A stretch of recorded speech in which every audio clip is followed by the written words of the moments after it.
আল্লাহর দল ছাড়া অন্য কোন দলকে যারা বিশ্বাস করবে তারাই মুশরিক, ঠিক কি না? তারাই মুশরিক। আল্লাহর দল আছে না নাই? আছে। আলা ইন্না হিজবাল্লাহি হুমুল গালিবুন। সাবধান, তোমরা জেনে রেখে দিও, আল্লাহর দল যারা করবে তারাই হবে বিজয়ী। জোরে বলি সুবহানাল্লাহ। আমরা আল্লাহর দল এবং আল্লাহর পথে আমরা টিকে থাকার চেষ্টা করব, টিকে থাকবো। জোরে বলি ইনশাআল্লাহ।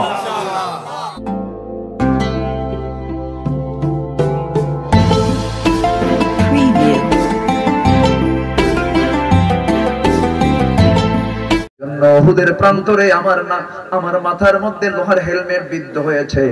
এই নামাজ কায়েমের জন্য আমাকে তারা দুটো দাঁত ভেঙে দিয়েছে। সেই নামাজ আজকে রাষ্ট্রীয় পর্যায়ে ইবাদতের পরিপূর্ণ চিত্র আজকে নামাজের মধ্যে ফুটে উঠেছে। আয়েশা, এই 10 বছরের এই 23 বছরের চূড়ান্ত যন্ত্রণা, চূড়ান্ত ইতিহাসগুলো আমার সামনে আজকে ভাসতেছে। এই জন্য আমি কাঁদতেছি। আয়েশা, এই কথা বলি, আমার নবীজি বলছেন, আয়েশা আমার মুখটা কেমন যেন গন্ধ গন্ধ মনে হচ্ছে, একটা মিসওয়াক এনে দেওয়া যায় নাকি? আম্মা জান আয়েশা বলেন, হাদিসটা বর্ণনা করেন বুখারী শরীফের হাদিস। তিনি বলেন, আমি মিসওয়াকটা আনবো কেমনে? মিসওয়াক আনার মতো আমি কোনো পথ পাচ্ছিলাম না, কারণ আমার নবীজি আমার উরুতে মাথা রেখে তিনি আরাম ফরমাচ্ছিলেন। আমার ভাই আব্দুর রহমানকে ডাক দিয়ে বললাম, আব্দুর রহমান একটা মিসওয়াক এনে দাও। মিসওয়াক এনে দেওয়া হলো। সেই মিসওয়াকটা আম্মা জান আয়েশা মনে মনে চিন্তা করলেন, শক্ত মিসওয়াক, নবীজির গায়ে কোনো শক্তি নাই, রাসূল শক্তিহীন হয়ে পড়েছেন, যে কোনো মুহূর্তে দুনিয়া থেকে বিদায় হয়ে যাবেন। আমি আয়েশা করলাম কি, চাবায়া চাবায়া নরম করে দিয়া নবীজির হাতে যখন মিসওয়াকটা দিলাম, আমার নবীজি একটা মুস্কি হাসি মারলেন, দাঁতের কিনারা বের হলো যেন আকাশের চাঁদ যেন হাসতেছে। আমার নবীজি মুস্কি একখানা হাসি মেরে সেই মিসওয়াকটা মুখের মধ্যে নিয়ে মিসওয়াক শুরু না করে, দাঁতটা পরিষ্কার না করে, আগায় লেগে থাকা কিছু থুতু তিনি চুষে চুষে পান করছেন আর মুস্কি হাসি মেরে বলছেন, আয়েশা রে, আমি তোমাকে জীবনের শেষ সময়ে এসে একটু খুশি করার চেষ্টা করলাম। আম্মা জান আয়েশা বলেন, আমি নিজেকে ধন্য মনে করি, রাসূল তার জীবনের শেষ খাবার খেয়েছেন। আমি আয়েশা আমার মুখের লালা খেয়ে তিনি দুনিয়া থেকে বিদায় নিয়েছেন। আরেকটি কারণ হলো, রাসূল যখন দুনিয়া থেকে বিদায় নেবেন, বিদায় নেওয়ার সময় রাসূল বলছেন, আয়েশা সর্বশেষ একটা হাদিস আমি তোমাকে শেখায় দিচ্ছি, জানায় দিচ্ছি, আমার উম্মতকে জানায় দিবা, আমার উম্মতরা যেন ইবাদতের মূল ওয়াবুদুল্লাহ, ইবাদতের মূল হলো 5 ওয়াক্ত নামাজ যেন আমার উম্মতরা যেন কখনো না ছেড়ে দেয়। জোরে বলি সুবহানাল্লাহ। আমার নবীজি দুনিয়া থেকে বিদায় নিলেন। আম্মা জান আয়েশা বলেন, আমি আরেকটা কারণে নিজেকে শ্রেষ্ঠত্ব, আমার আল্লাহ পাক আমাকে শ্রেষ্ঠত্ব দান করেছেন, আমি নিজেকে শ্রেষ্ঠ মনে করি। রাসূল যখন দুনিয়া থেকে বিদায় হয়ে যান, আমার ঘরটাই হয়ে যায় নবীজির মাকবারা, নবীজির কবর। আমার ঘরে রাসূল তার জীবনের শেষ নিঃশ্বাস ত্যাগ করেন এবং আমার ঘরটাই তার জন্য কবর হয়ে যায়। এখন আমার নবীজি যেখানে শুয়ে আছেন, কার ঘরে শুয়ে আছেন? আয়েশার ঘরে শুয়ে আছেন। আম্মা জান আয়েশাও তার একটা নিয়ত ছিল, তিনি আমার নবীর পাশেই তিনি ঘুমাবেন। কিন্তু ওমর ফারুক রাদিয়াল্লাহু তাআলা আনহু দ্বিতীয় খলিফা তিনি ছিলেন, তার খেলাফত আমলে তিনি যখন মারা যাবেন, একজন জালিম যখন তাকে রক্তাক্ত করেছে, নামাজের ভিতরে ছুরিকাঘাত করলো, যখন তিনি মুমূর্ষ অবস্থায় রক্তগুলো পড়ছিল শরীর থেকে, মারা যাবেন, তার ছেলে আব্দুল্লাহকে ডাক দিয়ে বলছেন, আব্দুল্লাহ তুমি একটু আম্মা জান আয়েশার কাছে গিয়ে বলো, আমার জীবনের বড় শখ, আমার ভাই আবু বকর নবীজির এক পাশে শুয়ে আছে, আমি চাচ্ছি নবীজির পাশে আমিও ঘুমাতে। দেখো তো আয়েশা যদি একটু জায়গা দিয়ে দেয়, আমি খুব খুশি হতাম, আমি আমার নবীর কবরের পাশে আমি ঘুমাতাম। এই কথা যখন বলা হলো, কথা বলার সঙ্গে সঙ্গে এই নিউজটা যখন আম্মা জান আয়েশার কাছে যখন দেওয়া হলো, আম্মা জান আয়েশা কাঁদতে কাঁদতে বলছেন, আহারে, এমন একজন ব্যক্তি আমার কাছে প্রস্তাব করে, এমন একজন ব্যক্তি আমার কাছে বলে, যার শান আল্লাহ রাব্বুল আলামিন আয়াত নাযিল করেছেন, সেই ওমরের প্রস্তাবকে আমি প্রত্যাখ্যান করতে পারি নাকি? যে ওমরের শানে রাসূল বলেছেন, আমার পরে নবুয়তের সিলসিলা যদি জারি থাকতো, অবশ্যই লাকানা ওমর হয়ে যেত। সে ওমর যখন আমার কাছ থেকে জায়গাটা চাচ্ছে, আমি আমার জায়গা ওমরের জন্য আমি ওয়াকফ করে দিলাম।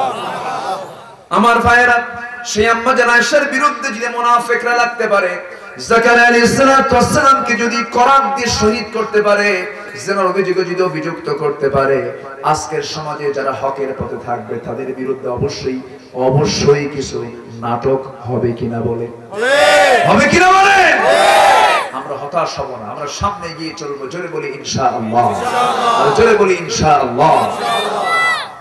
এই ঘটনাটা, এই হাদিসের রেফারেন্সটা আমি কেন আনলাম, এই ইতিহাসটা আমি কেন টানলাম? টানার মূল হেতু হলো আম্মা জান আয়েশা সিজদায় পড়ে পড়ে কাঁদেন, আল্লাহর কাছ থেকে ফয়সালা চান। এইদিকে আমার নবী ফয়সালা চাচ্ছেন। 40টা দিন পার হয়ে গেল, নবীর কাছে সহিহ নাযিল হলো, হে রাসূল আপনি কাকে সন্দেহ করবেন না, সন্দেহ করার কোনো কারণ নাই। ইন্নাল্লাযীনা জাউ বিল ইফকি উসবাতুম মিনকুম, আয়েশার বিরুদ্ধে যে সমস্ত কথাগুলো আপনার কানকে বাড়ি করে দিয়েছে সম্পূর্ণ অযৌক্তিক, সম্পূর্ণ বাজে কথা, ভিত্তিহীন কথা, সম্পূর্ণ মিথ্যা সাজানো নাটক। আয়েশার বিন্দু পরিমাণ কোনো দোষ নাই, বিন্দু পরিমাণ তার জীবনে কোনো কালিমা নাই, সম্পূর্ণ সতীত্ব নিয়ে তিনি টিকে আছেন, তার কোনো দোষ নাই। আমার নবী আনন্দ দেখেন কি, আমার নবী দৌড় মেরে মেরে আম্মা জান আয়েশার কাছে চলে গেলেন। আমার রাসূল যদি গায়েব জানতেন শুরুতেই বলতেন, আয়েশা যা বলে সব ভুয়া কথা, তুমি ভালো। ঠিক কি না? রাসূল কি তা বলেছেন? রাসূল কি গায়েব জানতেন? গায়েব জানতেন না। গায়েবের মালিক কে? আল্লাহ। তাহলে আল্লাহকে বিশ্বাস করতে গেলে গায়েব কার জন্য নির্দিষ্ট করতে হবে? আল্লাহ। আল্লাহর জন্যই গায়েব। পৃথিবীর কোন বান্দা গায়েব জানতে পারে না। এই বিশ্বাস যদি এসে থাকে তাহলে সেই জায়গায় গন্ধ ঢুকে যাবে, শিরকের গন্ধ। কিসের গন্ধ বলেন?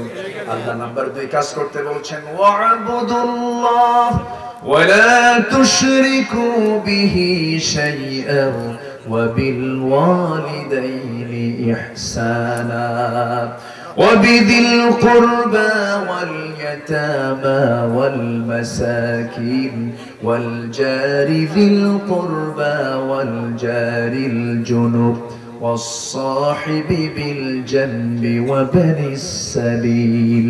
জোরে الله أكبر। নাম্বার 2 হলো আল্লাহর সাথে কাউকে শরীক করবে না। والذين آمنوا ولم يلبسوا إيمانهم بظلم أولئك لهم الأمن وهم مهتدون। ঈমান যারা আনবে এবং তাদের জীবনকে যারা জুলুমের লেবাসে, শিরকের লেবাসে যারা জড়াবে না, শিরক মুক্ত জীবন, বিদআত মুক্ত জীবন যারা গড়বে, আল্লাহ বলেছেন এই সমস্ত বান্দাই নিরাপদে থাকবে, এই সমস্ত বান্দা আমার হেদায়েত প্রাপ্ত বান্দা হয়ে যাবে। ঈমানটা রাখবো আমরা কুফর মুক্ত, শিরক মুক্ত, বিদআত মুক্ত। জোরে বলি ইনশাআল্লাহ। আর জোরে বলি ইনশাআল্লাহ।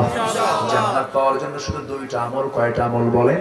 আল্লাহ সুন্দর করে সোজা একটা আয়াত দিয়েছেন, যারা পারেন ঠোঁট মিলিয়ে মিলিয়ে বলুন, ইন্নাল্লাযীনা আমানু ওয়া আমিলুস সালিহাত كانت لهم جنات الفردوس نزلا। ঈমান যারা আনবে, কিন্তু সেই ঈমানটা হতে হবে ভেজাল না সলিড। বলেন ভেজাল না সলিড? সলিড ঈমান হতে হবে। আবার ঈমান আনতে গেলে আগে তাগুতকে অস্বীকার করতে হবে। আল্লাহ পাক আগে ঈমানটা আগে আনতে বলেন নাই, আগে বলেছেন কি ফামাইয়াকফুর বিত-তাগুত ويؤمن بالله فقد استمسك بالعروة الوثقى لا انفصام لها। আল্লাহ সুন্দর করে বলছেন যারা তাগুতকে অস্বীকার করবে এবং যারা ঈমান আনবে।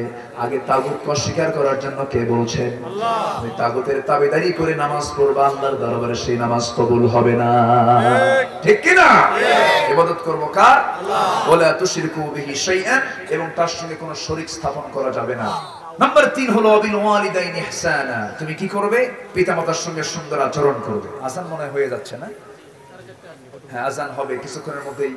যারা নামাজি তাদের তো ভিতরে একটা পেরেশানি তৈরি হয়, আযান হলি তারা আর স্থির থাকতে পারে না। আমরা সবাই নামাজ পড়ি তো নাকি? ইনশাআল্লাহ। না এরকম অনেকে আছে, হুজুর নামাজ না পড়ি, আমি অমুক পীরের মুরিদ তো, আমারে পীর সাহেব টান দিয়ে জান্নাতে নিয়ে যাবে, এরকম চিন্তা কারো আছে নাকি? পীর সাহেব মরে গেলে কিন্তু তার চিন্তা উনি ব্যস্ত থাকবেন, ওনার কিন্তু মুরিদের টাইম নেই। কি কথা কি বোঝা গেল? লাহা মা কাসাবাত ওয়া লাকুম মা কাসাবতুম। সে যা অর্জন করেছে তার, তুমি যা অর্জন করেছো তোমার। কেউ কারো কিচ্ছু করতে পারবে না। ইয়াফিরুল মারউ মিন আখিহি ওয়া উম্মিহি ওয়া আবিহি ওয়া সাহিবাতিহি ওয়া বানিহি। এজন্য আমার আমল আমাকে করতে হবে।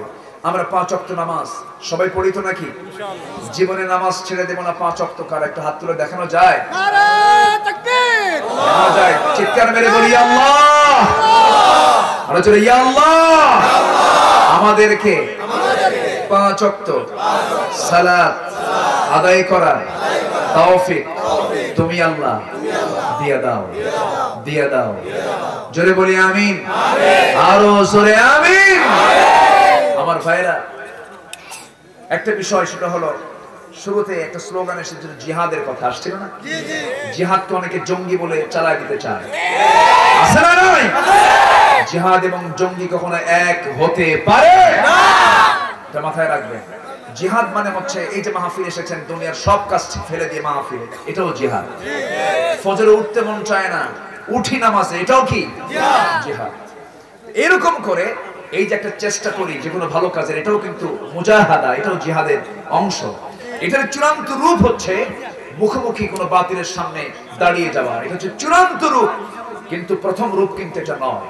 সম্মানিত ভাইরা, আমরা বুঝি না, না বুঝে এই সমস্ত ভুল ব্যাখ্যাগুলো আমরা দেওয়ার চেষ্টা করি। একটা উদাহরণ মনে করলো, এক বেচারি, তার শাশুড়ির কপালে ঘা হয়েছে। কি হয়েছে? ঘা।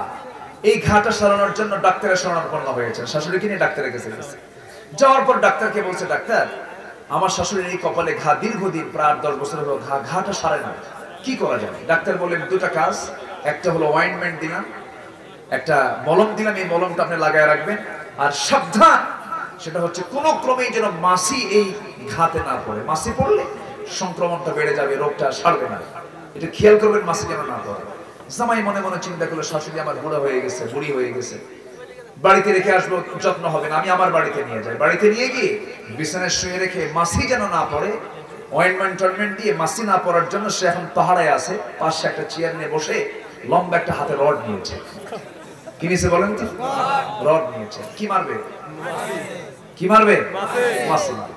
সে তাল মতো আছে, দেখি কখন মাছি পড়ে। যখন মাছি পড়ছে, বন বন করে এসে একটা চোখ বন্ধ করিয়া কপাল যেতে যা আছে শক্তি মেরে দিছে। এখন বলেন মাছি মরবে না শাশুড়ি মরবে? কি মরবে? আজকে আমাদের দেশে আবার জিহাদের নাম করে কিছু জংলাতুল জংলা আছে না নাই? আছে না নাই? আচ্ছা, এরা ইসলামকে কায়েম করবে কখন? ইসলামের 12টা বাজায় ছাড়ে, এরকম আছে না নাই? আমরা জিহাদের প্রকৃত অর্থ আমরা বোঝার চেষ্টা করবো। আল্লাহ তুমি সবাইকে বোঝার তৌফিক দিয়ে দাও। আমি আর সময়টাকে বাড়াবো না, আসরের আযান কিছুক্ষণের মধ্যে হয়ে যাবে। যতটুকু হয়েছে আমরা বলে ফেলি আলহামদুলিল্লাহ। পরবর্তী মেহমান আছেন, আসবেন, কথা শুনবেন। আমি সবার কাছে আন্তরিক দোয়া চাই, সবাইকে আমার জন্য দোয়া করবেন, আমিও সবার জন্য দোয়া করি। আসুন আমরা ছোট্ট একটা মোনাজাতের মধ্য দিয়ে আমরা শেষের দিকে চলে যাচ্ছি। আমরা চাইবো কার কাছে? সুবহানাকাল্লাহুম্মা আশহাদু আল লা ইলাহা ইল্লা আনতা আস্তাগফিরুকা ওয়া আতুবু ইলাইক। আমরা আল্লাহর কাছে চাইবো, আল্লাহর কাছে প্রার্থনা করব। নামাজের মতো করে তাশাহুদের সূরাতে আমরা সবাই বসে যাই। ইউটিউবার যারা আছেন নড়াচড়া করবেন না, আপনারা নড়লে জনগণ নড়ে। সবাই বসুন, আমরা আল্লাহর কাছে চাই, আল্লাহর কাছে প্রার্থনা করি। ছোট্ট একটা দোয়া করে দিই নাকি? আল্লাহুম্মা আমিন। রব্বানা যালামনা أنفسنا وإن لم تغفر لنا وترحمنا لنكونن من الخاسرين। গোধূলি বেলা মিষ্টি বিকেলে হাজার হাজার মুসলমান নরনারীকে নিয়ে তোমার কালামের একটা আয়াতকে সামনে রেখে ইবাদতের তাৎপর্য শেষ সব কিছু কথা বলার চেষ্টা করেছি।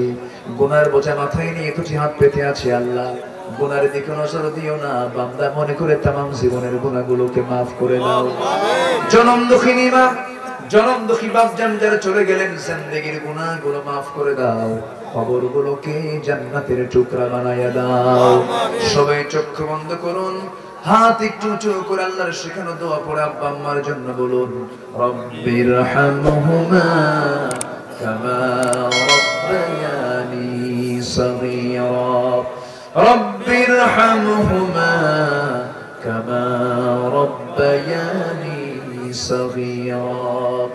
আল্লাহ তাআলা বিশেষ করে এই মাহফিলের আয়োজন যারা করলেন, শোনার জন্য দূর দূরান্ত থেকে যারা আসলেন, বিনিময়ে কিয়ামতের কঠিন ময়দান যেদিন কেউ কাউকে চিনবে না, এমনকি মা সন্তানকে পর্যন্ত স্বীকার করে বসবে, যেদিন মানুষ কাঁদতে কাঁদতে চোখের পানিগুলো ফুলে যাবে, চোখ থেকে রক্ত বের হওয়া শুরু হয়ে যাবে, সেই কঠিন মুসিবতের দিনে এই মাহফিল সবার জন্য নাজাতের মাধ্যম তুমি আল্লাহ বানাইয়া দিও। আল্লাহ তাআলা কোন দিন মৃত্যুর সংবাদ আমাদের জীবনে আসবে জানি না, মৃত্যুর সিগন্যাল কোন দিন আমাদের জীবনে আসবে আমরা কেউ বলতে পারি না। তবে তোমার কাছে ফরিয়াদ করি আল্লাহ গো, ডান হাতে আমলনামা না আসা পর্যন্ত আমাদের কাউকে মরণ দিও না। আল্লাহ তাআলা এই গ্রামের প্রত্যেকটি যুবককে তুমি আল্লাহ দ্বীনের জন্য কবুল করে নাও। মরিচাকান্দা যুব সমাজ এই একটা সুন্দর আয়োজন করেছে আল্লাহ, তুমি তাদের উত্তম যাচাই খায়ের দিয়া দাও। এই দুনিয়াতে আসার তো সিরিয়াল ছিল, যাওয়ার তো কোনো সিরিয়াল থাকে না। মরতে যখন হবে তুমি আল্লাহ শহীদি মওত কপালে জুটাইয়া দিও। আল্লাহ তাআলা যখন মরে যাব রে, মরার সঙ্গে সঙ্গে নামও থাকবে না, পদবিও থাকবে না। যখন মরে যাব বলবে লাশটা ঘর থেকে বের করো, লাশটাকে গোসল করাও, লাশটাকে কাপড় চোপড় কাফনের কাপড় পরাইয়া দাও, লাশটাকে জানাজা দিয়ে দাও, লাশটাকে নিয়ে কবরে শোয়া দাও। একটা বার নামটা পর্যন্ত কেউ নেবে না রে। ও আল্লাহ, কবরে শোয়া দিয়া বাঁশটা বাঁধিয়ে চলে আসবে। যতনে গড়া দেহ, কত অহংকার করেছে চেহারা, কত বড়াই করেছি রে আমরা। যখন লাশটা রেখে আসবে পোকামাকড় গুলো উল্লাস করবে আর বলবে দেখো কত বড় খাদ্য চলে আসছে। আমার এই যত্নে গড়া দেহ সব পোকার পেটে চলে যাবে। 3 দিনে মাথার চুলগুলো খুশি খুশি পড়বে, 7 দিনের মধ্যে পেটের নাড়ি ভড়ি সব চোখ মুখ কান দিয়ে বের হয়ে যাবে। আয় আল্লাহ তাআলা, কিসের বড়াই রে আল্লাহ? মৃত্যুর পর 2টা মাসের ব্যবধানে কবরে একমাত্র হার ছাড়া গোটা দিয়ে আর কিছুই থাকবে না রে। সে অন্তিম মুহূর্ত যখন চলে আসবে, জবানে জারি করে দিও কারো যে কালিমা তাইয়্যিবা লা ইলাহা ইল্লাল্লাহু মুহাম্মাদুর রাসূলুল্লাহ। আসসালামু আলাইকুম ওয়া রাহমাতুল্লাহ।